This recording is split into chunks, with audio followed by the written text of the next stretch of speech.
আপনারা জানেন, যখন প্রিয় মানুষগুলো আবার ফিরে আসে নিজের দেশে, তখন তাদেরকে পিক আপ করে আবার বাসায় নিয়ে আসার যে একটা মুহূর্ত, সেটা কিন্তু সবারই অন্যরকম হয়।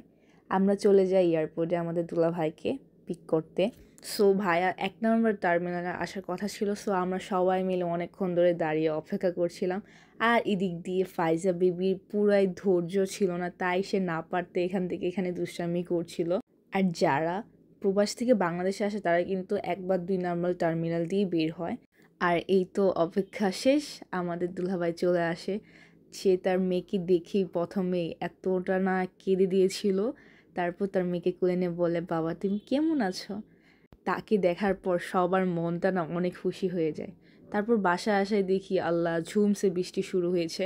আলহামদুলিল্লাহ দিলে ওই সময় কোনো বৃষ্টি ছিল না এয়ারপোর্টে যখন ছিলাম, বাট বাসায় আসার কিছুক্ষণ পরে দেখি ঝুমছে এক বৃষ্টি।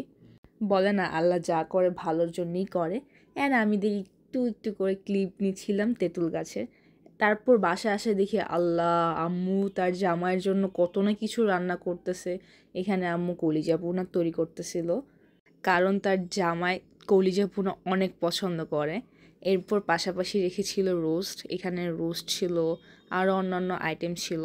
এরপর আমি চুট করে চলে যাই ছাদের মধ্যে, ভাবছিলাম ছাদে গিয়ে একটু ভিজবো, বাট আমার আর ভিজা হলো না। তারপর এই ছোট্ট সুন্দর ফুলটার একটা ক্যাপচার করি।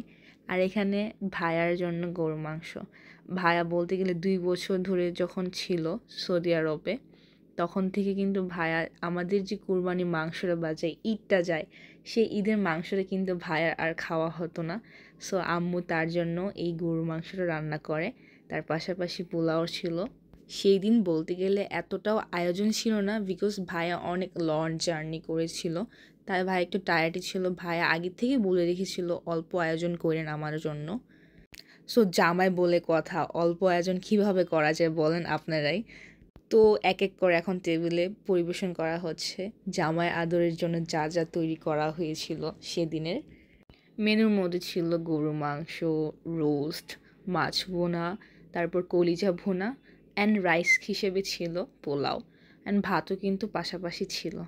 অ্যান্ড আমার হচ্ছে জব সুন্দর করে এগুলোর ক্যাপচার করা, অ্যান্ড সেদিনের রান্নাগুলো অনেক মজা হয়েছিল। আর এই যত রেসিপি আছে এগুলো কিন্তু সবই দেওয়া হয়েছে আমাদের পেজের মধ্যে। আপনারা যদি রেসিপিগুলো চান তাহলে আমাদের ভিডিওসে গিয়ে দেখতে পারবেন। এই তো পোলাও চলে আসে। এখন সময় হবে সবাই বসে একসাথে খাবো, কারণ প্রিয় মানুষটা এতদিন পর এসেছে, একসাথে যখন বসে খাবো তখন কিন্তু সবারই ভালো লাগবে। সো সেই দিনের কিছু ছোট ছোট মুহূর্তগুলো আপনাদের সাথে শেয়ার করলাম। ধুলাভাই আসলো, তার সাথে কিছু স্পেন্ড টাইম এগুলো শেয়ার করলাম।